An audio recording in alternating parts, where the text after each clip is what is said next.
guys, it's Stephanie from Raven and Blots, and today I'm going to be doing a current read and also my TBR for RYBSAT.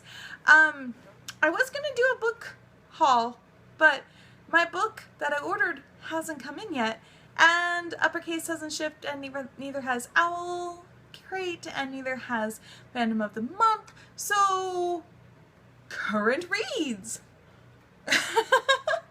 So today I am finishing up. I'm actually almost done. I probably will finish by the time this is edited and uploaded. The Little Old Lady Who Broke All the Rules. And this is by Katharina Engelman Sundberg. And it was translated from Swedish by Ray Bradbury. Now, this is a hilarious book, guys. I hardly ever recommend books that are really thick, or books that, you know, you might have to have a certain kind of humor for. This is a hilarious book. You definitely need to go get it. It deals with 5 old senior citizen people who are fed up with the conditions in their nursing home.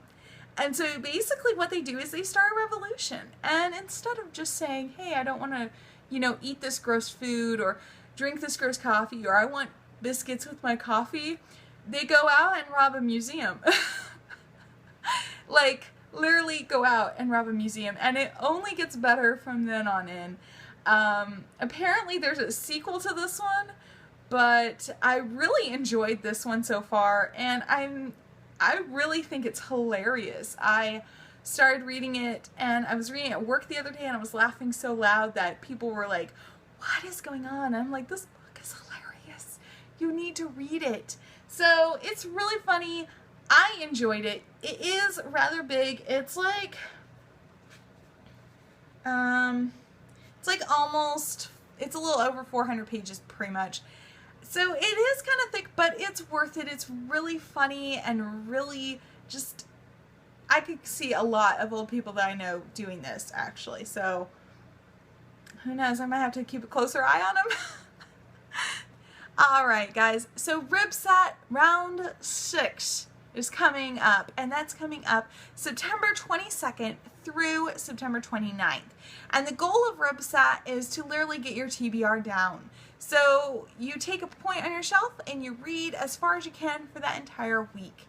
So for me, all the books that are on my shelves, I actually read. Like, I don't put books on my shelf unless they're ones that have been read. So therefore, I went to my TBR pile, one of them, I have 4, and pulled off the top 5 books. The reason I only pulled off 5, one, I'm pretty ambitious and I don't think I'm going to get through all these, but also 2, I have a pre-order coming, and I want to read the pre-order because the pre-order is one I've been waiting on since July, and it's called Tonight the Streets Are Ours, and when it comes, I might be doing an unboxing. I will be doing another unboxing video once my Owl Crate and Uppercase and Fandom of the Month get their butts over here and hurry up and give them to me. But I am going to be doing that.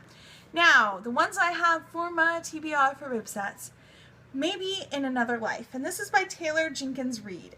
This deals with a young lady who makes a choice, and the choice gives her 2 parallel options for the rest of her life. In one choice, she meets up with her old ex-boyfriend and decides to stay out a little bit later with him. In the other, she decides to keep in touch with him, but go home with her friend. And it follows her choice and what happens through the entire book of this one split-second choice that she made, whether to stay with her ex-boyfriend or to go home with her friend.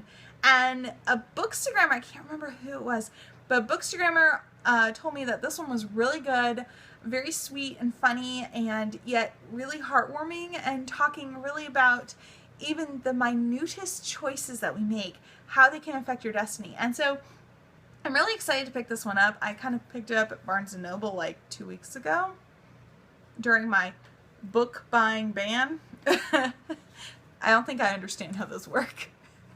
So my next book that I'm going to be hopefully accomplishing for RYBSAT is Rebel Mechanics, and this is by Shayna Swedenson. This was my Uppercase book for August, and I really want to read it, but I haven't really been able to devote the time that it needs. It's about 300 and some pages. That's kind of a commitment that I didn't have a couple weeks ago. So hopefully I will get into this one. I don't know much about it. The little blurb on the back literally just says, "What if British magic kept the American Revolution from ever occurring?" I have no clue what happens beyond that, but I'm very interested to see what goes on. Sounds interesting. It looks kind of steampunkish, so hopefully it will be really interesting. If not, well, hey, it was kind of free, so, well, not really because I paid for the subscription, but, you know. The next one on my list is Chasing God by Angie Smith. This was actually in my September TBR jar anyway, so I'm hoping I can whiz through this one. It's like 200 pages, and it talks about, maybe if I can hold it so it doesn't like fall on me, that would be great. It talks about how to pursue a relationship with God instead of just always just going to church and doing the routine. So this one, hopefully I will get through. Also, on the month of September, I am still doing hashtag Little Book Owls HP Read Along, and I finished book 1. Yay! And I decided that for RYBSATs, I'm going to read book 2, which is The Chamber of Secrets, of course, by the illustrious J.K. Rowling. So I'm going to be reading this one. Actually, I'm probably going to start this one this weekend because it's Harry Potter. Yay! And I'm also going to the Scots Fest this weekend, so Harry Potter puts me in the mood for Scots. So anyway, yeah, I'm excited to reread this series. I've read the first 3 already this year, again, before this marathon went on. And I read them in June. So I'm hoping that I can actually get through more than 3 this time. And the last book that I'm going to be reading for RYBSATs is Rook, and this is by Sharon Cameron. This is one I have no clue what it's about.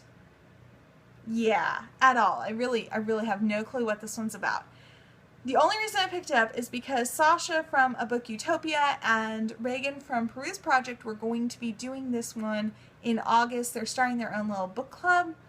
And so I picked it up, and the thing is that I picked it up like 2 weeks ago. I haven't picked it up, I haven't started it since. But the cover is really pretty. And also, I think it's like set in an alternate universe where Paris is like the gangster capital of the world or something. From what I understand, there's a lot of criminals and people are being released by somebody, but they don't know who. And I'm assuming Paris because that's the Eiffel Tower right there, so I don't know. I guess I'll find out what happens. Oh, because a lot of people would say, just read the back. Well, I can't, because they have this lovely blurbs. I don't know when books stopped being about summaries on the back and started going to blurbs, because that really just bugs me, but that's just me. Well, so that's my basic TBR for RYBSATs, not including Tonight the Streets Were Ours, which hopefully will be here tomorrow, please. And if it's here, then I'm definitely picking that one up tomorrow. I am not even going to be putting it in RYBSATs. It's going to be like, I'm reading you now. You can always follow me on Twitter or on Instagram, and I have those all like down below. Let me know what you guys want to see on the next couple of videos. If you want to see a tag video, if you want to see a book haul, if you want to see a book unboxing, which I'm totally going to be doing once all my stuff like comes. And also just leave that little like button right there, and also subscribe if you want. That way you'll never actually miss an episode of me crazily talking about books. Yay! Alright guys, I hope you have an amazing night, and keep reading, you awesome dragons, you. Bye!